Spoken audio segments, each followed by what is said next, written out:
Ajahn, I find it difficult to arise metta for others. Ajahn teaches us that we are friends in the journey of life and death. However, many times when someone does something unskillful which will affect others, for example, riding a bicycle recklessly on a pedestrian path, I will wish that the person fell hard on the ground so that he will learn his lesson fast through pain. Please have compassion on my evil mind and teach me.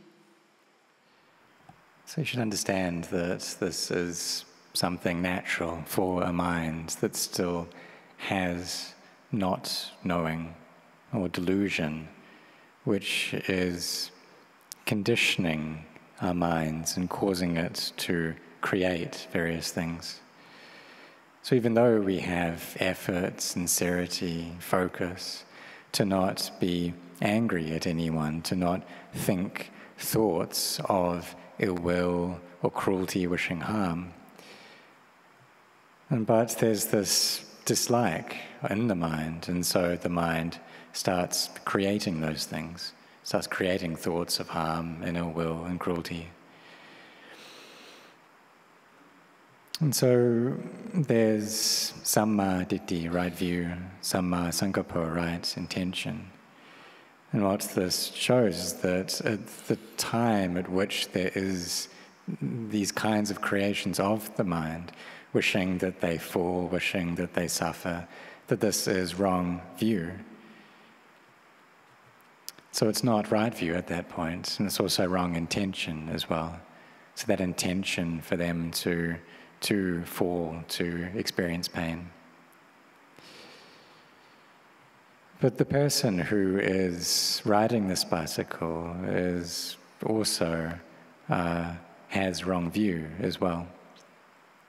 So they have thoughts which are incorrect, they're doing actions which are incorrect, and they're causing difficulty and harm to people already.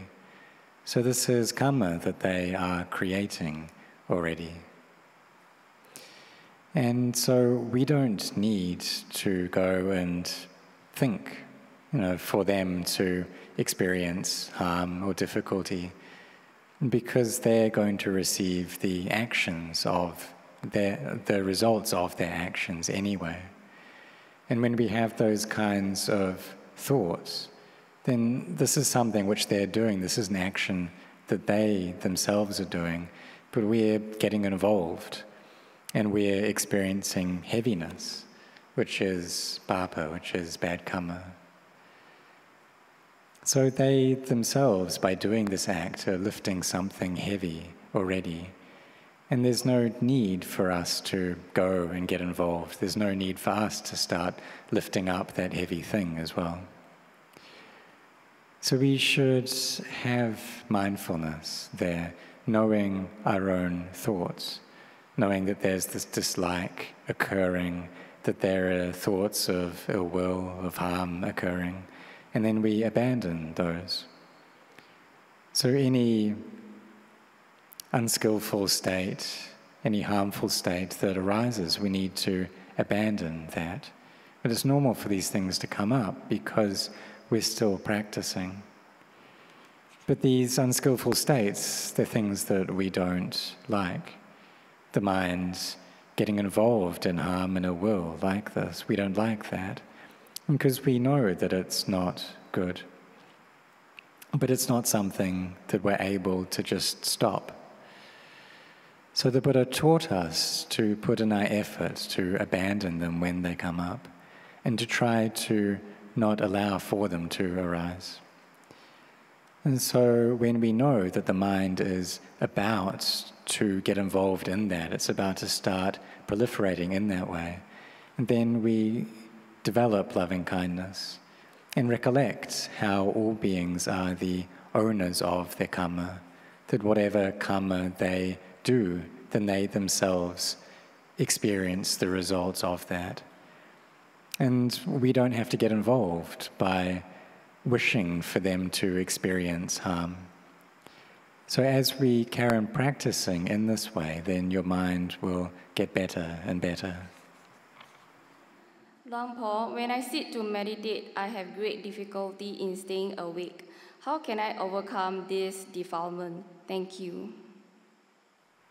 So it's normal that when some people come to sit in meditation, that they experience a lot of restlessness.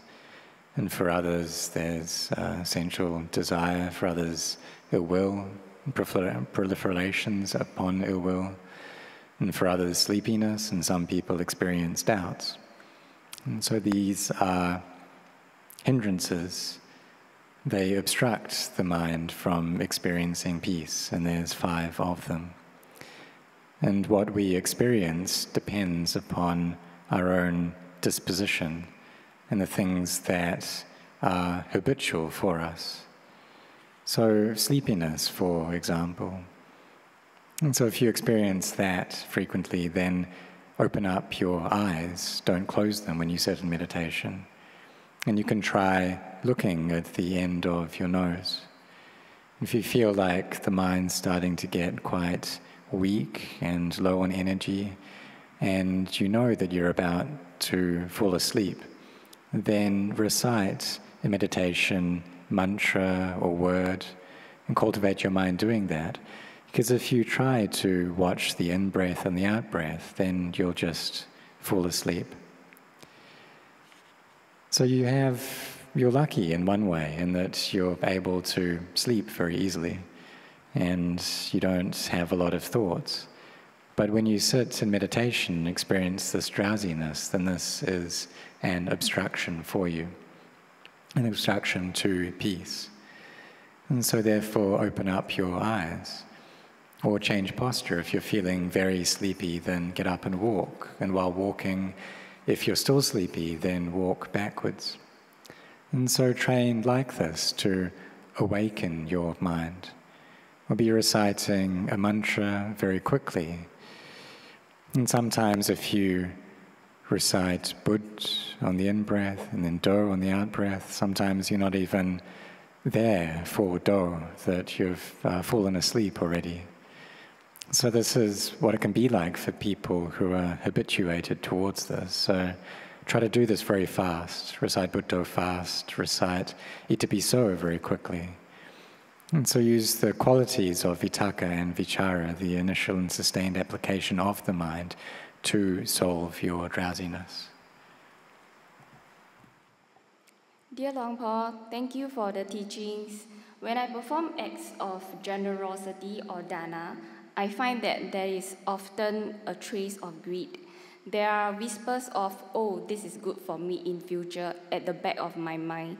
I know that this taints the act of giving, and I get torn on whether to continue the act. What is the way of wise reflection to counter this? How to make the giving pure so that it is not tainted? Thank you. So firstly, this act of creating merit and generosity with some greed or desire for something in return. So that's one kind of giving. And there's the giving following the traditions, following what our mother and father have done. There's giving with a desire to be born in a heavenly realm, and that we're going to get something in return from that. We're going to get happiness in return. And there's the giving in order to abandon greed, hatred, and delusion, and to bring the heart to purity. And perhaps we're not at that last level yet, but don't worry about that. It's not that what you're doing is incorrect. And really, being generous with this idea that in the future you're going to receive goodness, that is correct. So you have this confidence in generosity, that leads to goodness in the future. Because we have a long way to travel in our journey through samsara, the cycle of birth and death.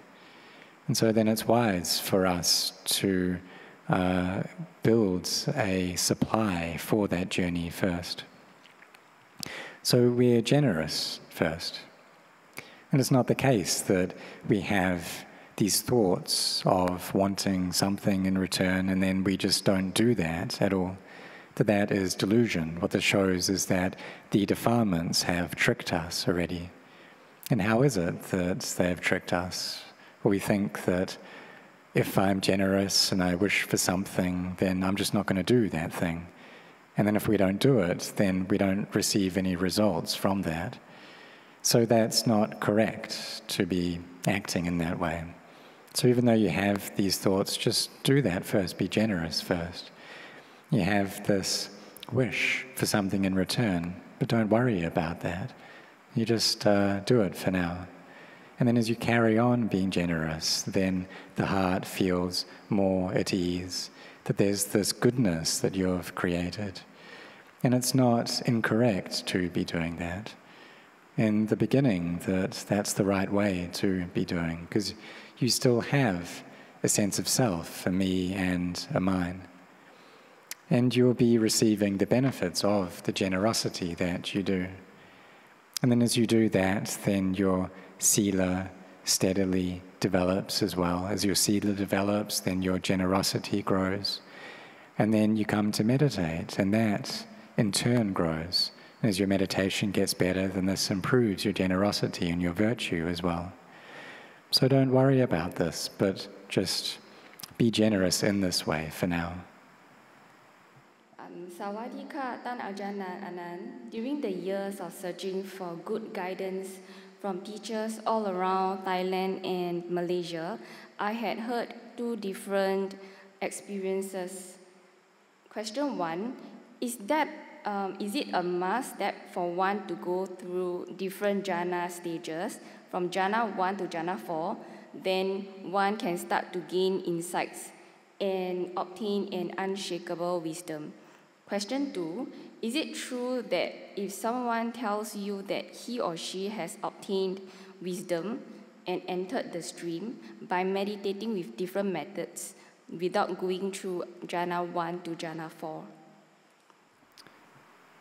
So the first question that you asked, is it necessary for a Dhamma practitioner to enter into jhana and go through from the first jhana to the fourth jhana? Well, there are some people who are their practice is very heavily inclined towards samadhi, and they can develop deep levels of samadhi, get into jhana and go from the first through to the fourth jhana. This is something that they're able to do, and so they cultivate this samadhi first, and then get to vipassana, insight, after that. But because they're skilled in that, and so because the samadhi is full already, then it doesn't take a long time for them to gain true insight and to gain this clear knowledge.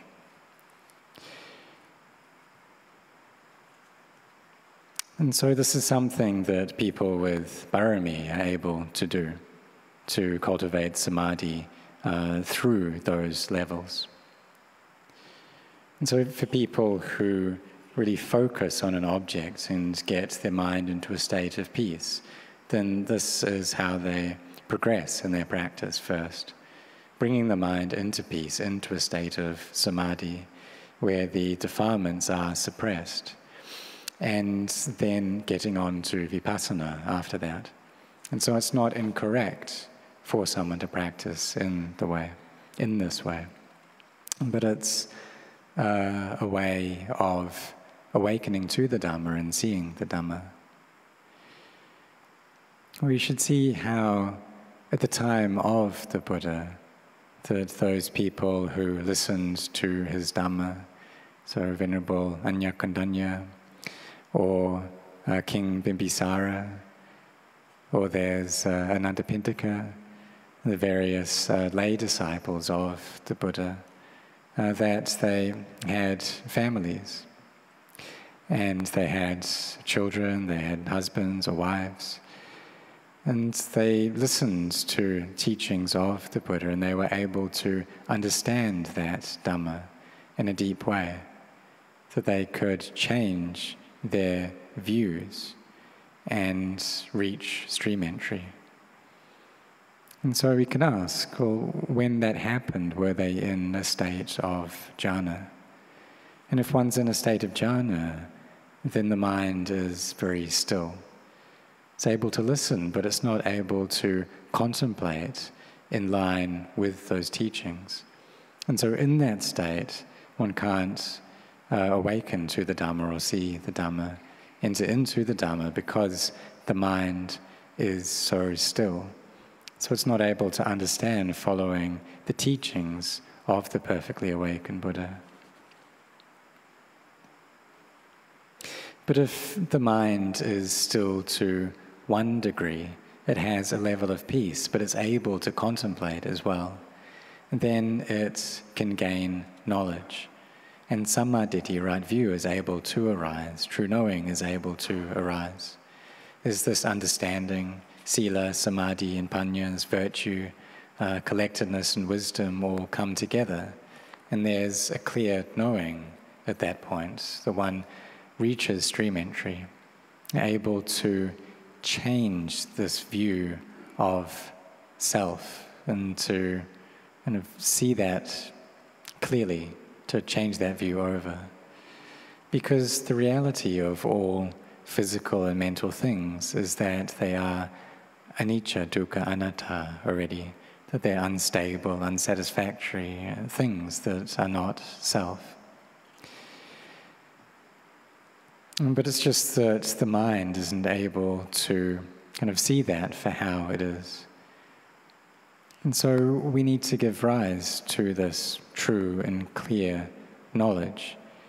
But for that to happen, it just depends upon how much energy our samadhi has to it, and whether that's enough for us to be able to understand these things.